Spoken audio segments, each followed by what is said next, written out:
La présence de Dieu, le thème. La présence de Dieu. Les sous-thèmes. Je parlerai aujourd'hui des montagnes, les montagnes. Alléluia. Je parlerai des montagnes. Les montagnes, ici, je les caractérise en 4 parties. Alléluia.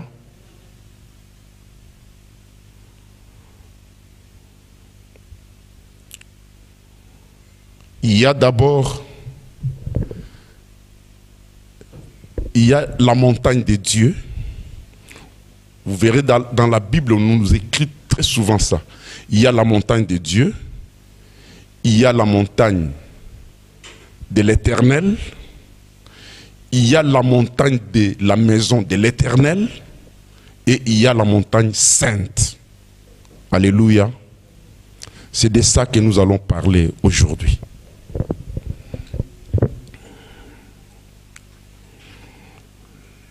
Je prie que le Seigneur puisse m'accorder encore la force par son esprit. Mais avant toute chose, je voudrais bénir le Seigneur parce que, bien aimé, j'allais perdre ma fille qui est à Kinshasa. Alléluia. Imaginez que l'appendicite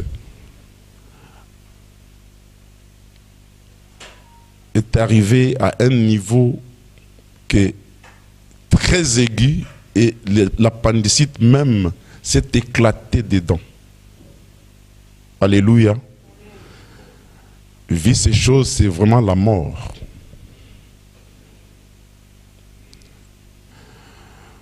Comprenez que l'opération d'appendicite, c'est à Kinshasa je parle.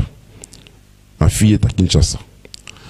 Alors, l'opération de l'appendicite à Kinshasa, ils ont déjà maîtrisé toutes ces choses-là. Mais quand on est entré dans la salle d'op, ils ont passé plus de 3 heures. Alléluia. Donc c'est là témoigner que vraiment la gravité de la maladie. Amen. Et en toute chose, même les médecins ont dit, en tout cas, vous avez Dieu. Alléluia. Bien-aimés, des fois, on prie, on consacre les enfants dans les mains de Dieu. Des fois, on les prend pas vraiment en considération. Mais je vous dis, je vous rassure que ce Dieu-là, il entend, il agit et il est fidèle. Alléluia. Bon, pour entrer dans les messages, d'abord, la fois passée, j'ai parlé des...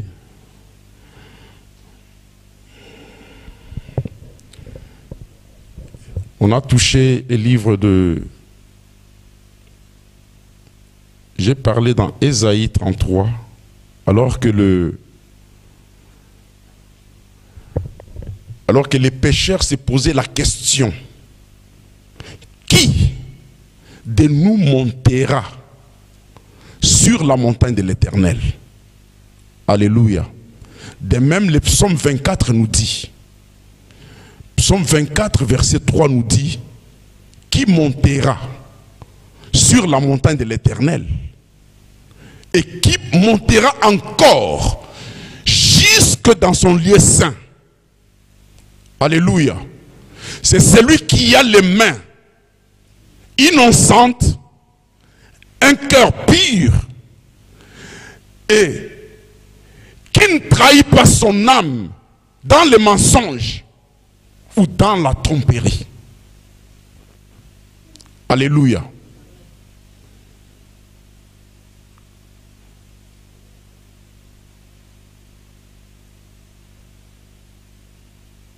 qui montera sur la montagne de l'Éternel.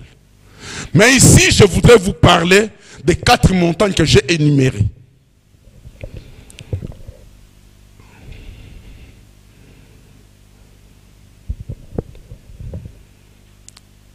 Je prends d'abord la montagne de Dieu. Je dois vous donner des versets, versets de base. Versets de base. Psaume 24, versets 3 et 4. Et puis,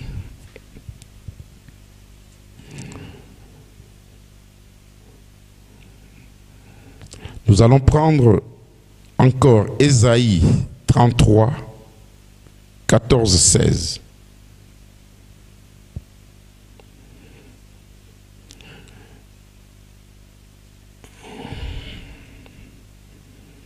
Exode 19, 18 à 19. En 18 à 20, c'est bon.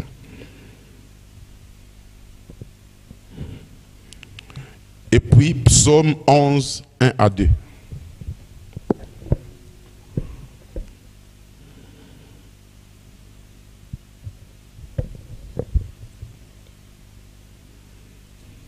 Lisons d'abord les psaumes. Est-ce qu'on peut honorer la parole de Dieu? Cette parole est Dieu lui-même. Et c'est cette parole qui soutient ta vie. Voilà pourquoi on honore la parole de Dieu. Psaume 24, versets 3 et 4. Je lis au nom de Jésus. Qui pourra monter à la montagne de l'Éternel? Qui s'élèvera jusqu'à son lieu saint? Ici, dans le verset 3, il y a d'abord qui montera sur la montagne. Et ça, c'est un. Qui montera sur la montagne. Et 2. Qui pourra aller encore jusque dans son lieu saint. Alléluia. Alors la réponse, c'est lui qui a les mains innocentes et le cœur pur. C'est lui qui ne livre pas son âme au mensonge et qui ne jure pas pour tromper. Alléluia.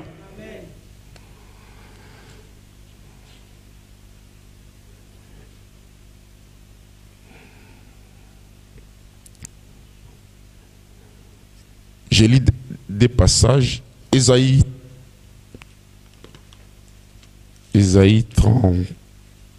33.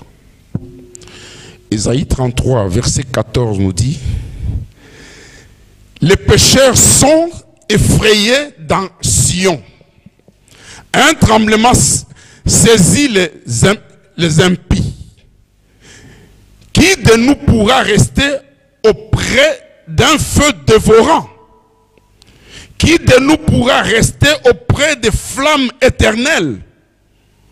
Celui qui marche dans la justice et qui parle selon la droiture, qui méprise un gain acquis par extorsion, qui secoue les mains pour ne pas accepter un présent, qui ferme l'oreille pour ne pas entendre des propos sanguinaires, et qui se bande les yeux pour ne pas voir le mal.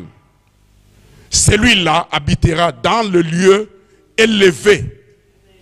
Des rochers fortifiés seront sa retraite. Du pain lui sera donné. De l'eau lui sera assurée. La parole de Dieu. Alléluia. Est-ce qu'on peut s'asseoir?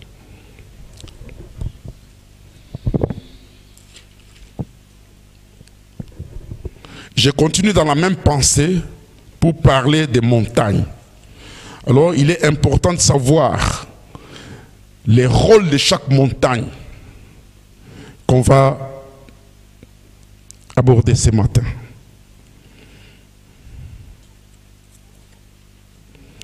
je prends d'abord la montagne de Dieu. Alléluia. La montagne de Dieu, il y a... Je prends Moïse. Alléluia. Moïse, la Bible nous dit dans Exode 3 que Moïse allait paître les brebis de son beau-père Jéthro. Et Dieu l'a amené sur un lieu élevé qu'on appelle la montagne de Dieu. C'était la montagne de Horeb. Dieu l'amena là-bas. Et la première chose que Moïse a vue, c'était une buisson. Et cette buisson, il y avait du feu. Il y avait les flammes de feu. Mais ce buisson ne se consumait pas.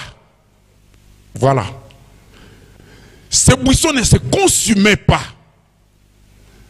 Alors cela a attiré l'attention de Moïse. Comment? Il y a la flamme de feu dans ces buissons, mais ça ne se consume pas. Alléluia. L'Éternel Dieu, le Dieu que nous servons, nous ne le voyons pas, mais nous croyons en lui. C'est par la foi que nous croyons en Dieu. Nous croyons en Dieu sans le voir. Mais il y a des choses que Dieu fait dans nos vies pour attirer notre attention. Alléluia. Je sais que dans ma vie, Dieu m'a attiré, il m'a ramassé quelque part.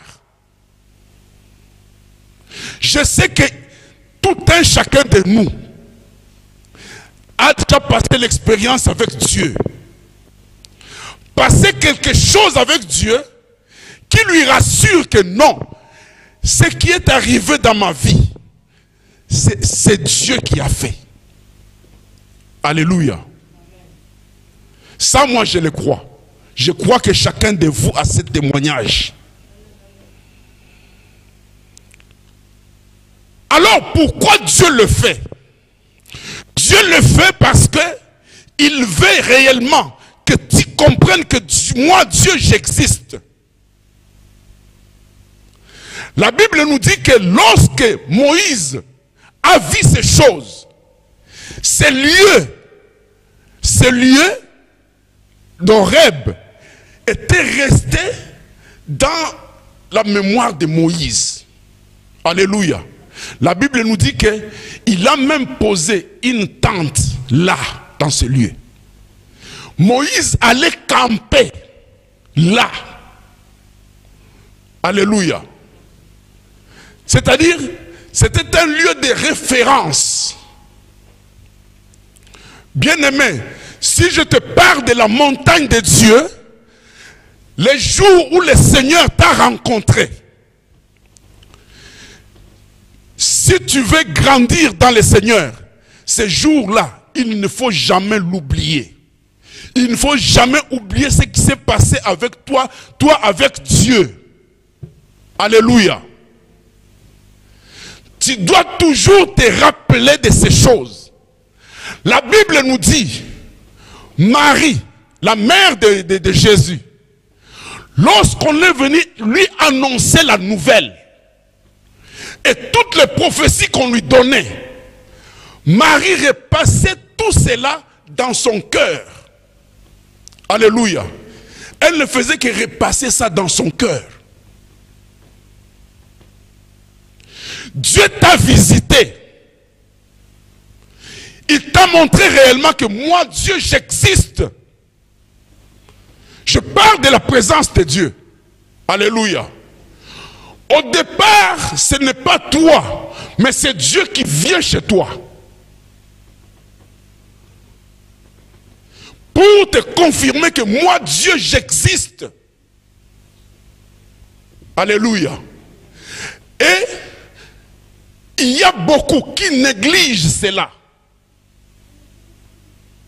Ils ont vu des miracles de Dieu. Mais ils ne se convertissent pas. Beaucoup. Il y a beaucoup. Je viens tirer ton attention aujourd'hui. C'est pour te dire que ce que Dieu a déjà fait avec toi dans ta vie, ne l'oublie jamais. Tu dois t'accrocher dans ça. Bien-aimé, c'est une puissance. Et loko nyonso nzambe amimonisela na yo, eza nguya makasi na vie chrétienne na yo. Alléluia. Donc à chaque fois, même s'il y a baisse, même s'il y a découragement, mais à chaque fois que tu te souviendras du moment où Dieu t'a, donc du moment de faiblesse où Dieu là où Dieu t'a ramassé, si tu te souviens toujours de ça, c'est une force. Alléluia. Alléluia. Quelqu'un peut venir me dire ce qu'il veut. Même si il commence à me convaincre. Mais lorsque quelqu'un est venu me parler pour me convaincre, regarde-nous, nous ne prions pas. Mais regarde, beaucoup de choses. Mais ce qu'il disait était vrai. Alléluia. Mais est-ce que je pouvais le croire? J'ai dit, oui, ce qu'il dit est vrai. Mais cette personne m'a amené c'était pas l'évangile, mais il m'a amené quelque chose pour me décourager dans la foi. Alléluia. Mais lorsque je me suis souvenu comment Dieu s'est révélé en moi, de la manière où Dieu a agi en moi, je lui ai dit, tu peux tout dire, mais ce que moi je sais, c'est Dieu-là existe. Et il est puissant. Il peut faire au-delà de ce que tu me dis là. Alléluia. Montagne de Dieu. C'est-à-dire, quand je parle de la montagne de Dieu, quand on parle de Dieu, c'est-à-dire ici, il y a la souveraineté de Dieu. Il fait avec qui il veut, au moment où Dieu lui-même il veut. Alléluia. En son temps, il fait quand il veut, comme il peut. Alléluia. Ça, c'est la montagne de Dieu. Quand on parle de Dieu et de l'éternel, il faut savoir faire la différence. Alléluia. Et je vous parle maintenant de la montagne de l'éternel. La montagne de l'éternel.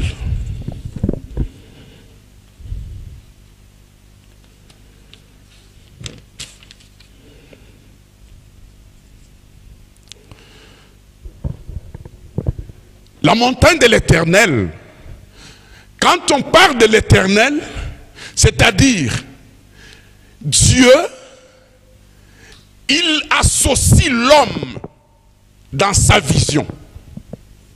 Alléluia. Mais quand on parle de Dieu, c'est-à-dire Dieu, il agit dans sa souveraineté.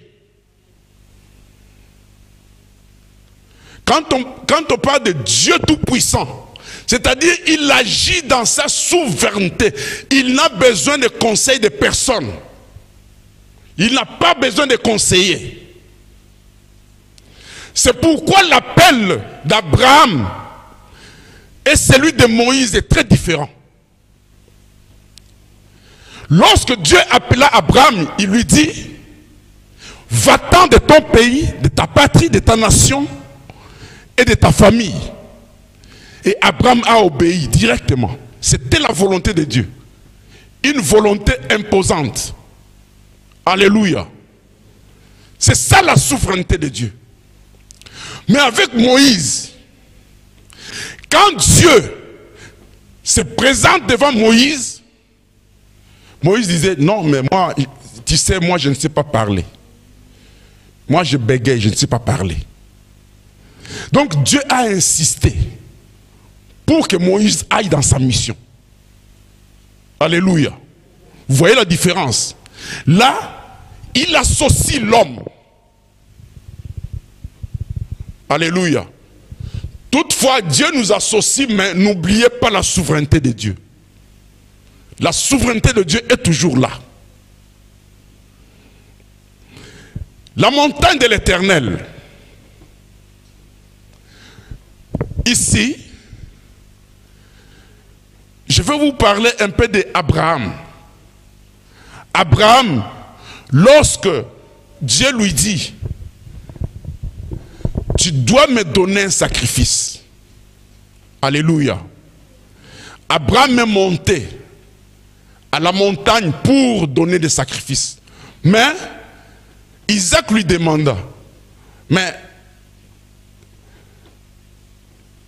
on est venu faire les sacrifices, mais où est? Nous n'avons pas la bête. Alléluia. Et Abraham a dit, Dieu pourvoira. Mais Dieu avait dit à Abraham, tu vas sacrifier ton fils Isaac. Et qu'est-ce que cela veut dire? Lorsque quelqu'un a déjà vu ce que Dieu a fait dans sa vie, et que cette personne, donc c'est un appel, Dieu t'appelle. Et dans cet appel, tu dois répondre. Pour répondre dans l'appel, il faut maintenant se consacrer à Dieu. Il y a une consécration. Alléluia. Abraham était un homme consacré à Dieu. Tout ce que Dieu pouvait lui demander, il ne pouvait pas refuser. Alléluia. C'est pourquoi dans Romains 12, la Bible nous dit quoi? Romains 12, verset 1 nous dit quoi? Je vous exhorte, par les compassions de Dieu, d'offrir vos corps comme un sacrifice vivant. Cela est un culte raisonnable pour Dieu. Alléluia. Ici, nous parlons de savoir se consacrer. Quand on se consacre à Dieu, c'est-à-dire, tu deviens une montagne. Alléluia. Parce que quelqu'un qui se consacre à Dieu, il aura aussi au retour la présence de Dieu. Alléluia. La présence de Dieu y est là. Parce que toi qui te consacres à Dieu, si Dieu te dit de faire quelque chose, tu ne refuseras jamais. C'est ça un consacré. Alléluia. Je me souviendrai toujours, lorsque Dieu m'a révélé à 0 heure pour prier et que je refusais. Ça, ce n'est pas une consécration. Alléluia. Quand Dieu te réveille, tu ne peux pas discuter. Un homme consacré. Parce qu'il m'a réveillé à cette heure-là, lui, il sait. Si tu te réveilles à 0 heure, et toi, tu connais, non, Seigneur, Dieu cherche quelqu'un qui prie. Il cherche un intercesseur. Sur la montagne de l'Éternel, Genèse 22, 14. Là, j'ai parlé d'Abraham. Romains 12, verset 1. Paul dit, je vous exhorte, par les compassions de Dieu, d'offrir vos corps comme un sacrifice. Alléluia. comme un sacrifice agréable. Cela est un culte raisonnable. Bien-aimé, comment, moi je me pose des questions. Comment je peux me retenir? Je reste à la maison, je ne viens pas à la prière? Non. Ça, ce n'est pas une consécration. Tu ne peux pas être la montagne de Dieu. Alléluia. Jamais au rose à montagne en Zambie. Jamais.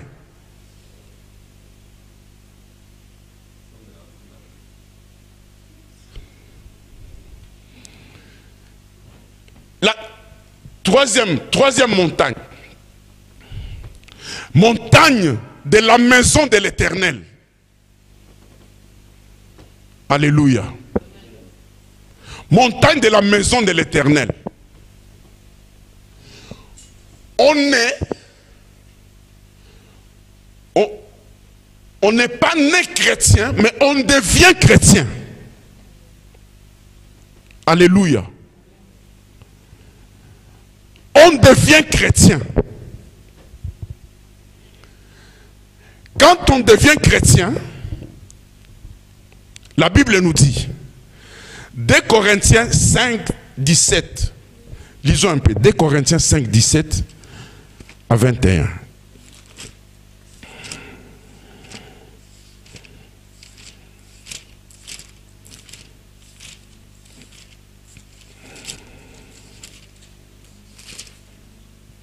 Je lis au nom de Jésus. Amen. Si quelqu'un est en Christ, il est une nouvelle créature. Alléluia. Et les choses anciennes sont Sont passées. Voici, toutes choses sont devenues Nouvelles. Tout cela vient de Dieu, qui nous a réconciliés avec lui par Christ. Alléluia. Et qui nous a donné le ministère de la réconciliation. Yes. Car Dieu était en Christ, réconciliant le monde avec lui-même. Yes. Et en n'imputant point aux hommes leur offense. Amen. Il a mis en nous la parole de la réconciliation. Amen. Vous avez entendu? Amen. Alléluia. Toutes choses deviennent nouvelles. Parce que nous sommes réconciliés avec Dieu. La vie ancienne, la vie qu'on menait avant est passée. Alléluia. Alors, maintenant, il faut vivre une nouveauté de vie avec Christ. Je ne vis pas pour moi, mais je vis pour lui.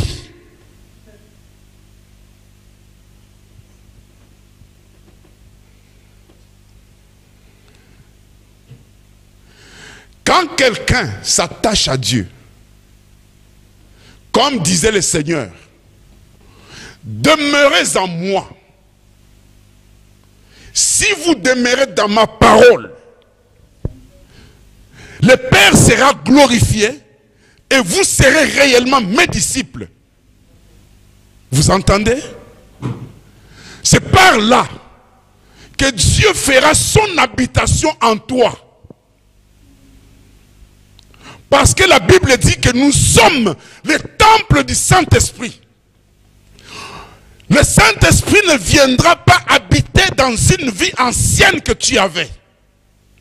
Mais le Saint-Esprit habitera lorsque toi-même tu décideras de changer ta vie et vivre dans la nouveauté de vie. C'est par là que le Saint-Esprit prendra place dans ta vie. Alléluia. Et tu seras appelé la montagne de la maison de l'Éternel. La montagne de la maison de l'Éternel, je peux le définir aussi. Comme nous sommes là, une église, alléluia, l'assemblée de Dieu, une assemblée de Dieu, nous sommes la montagne de la maison de l'Éternel. C'est là où réside la gloire de Dieu. Alléluia.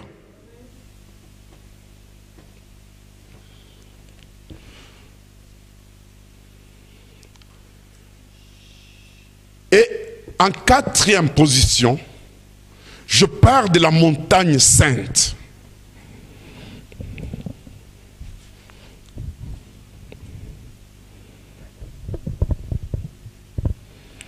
Je vais prendre des psaumes ici, psaume 3 et puis psaume 48. Psaume 3, verset 5 nous dit: